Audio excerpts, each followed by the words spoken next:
এই আগমনের সময় আমরা কতটা ভালো করলাম, কতটা খারাপ করলাম, ঘর পরিষ্কার, নিজেদের মন পরিষ্কার কতটা করতে পেরেছি আমরা জানি না। নিজেদের যখন ঘর দৌড় পরিষ্কার করতে আমরা ব্যস্ত থাকি, আমার প্রভু তিনি দেখেন গোয়াল ঘরে সেই জন্ম, সেই শিশুটির জন্য আমরা কতটা পরিশ্রম করছি।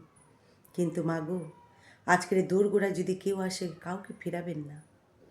সবাইকে আপনার এই ডান হাত উপর করে তাদেরকে রিক্ত হৃদয়ে তাদেরকে ভরিয়ে দিন। তাই প্রভু আপনাকে আশীর্বাদ করবে। তিনি আপনার সহায় সর্বদাই হবে। তিনি আপনাকে তো অনেক কিছু দিয়েছেন, কিছুতে তিনি নিয়ে নেননি। তাই প্রভুকে বলি, প্রভু এই পৃথিবীতে এসেছি প্রভু, যেন যতদিন বাঁচব ততদিন যেন তোমার প্রশংসা, তোমার মহিমা গান গাইতে পারি। ধন্যবাদ। সবাইকে জয় যিশু।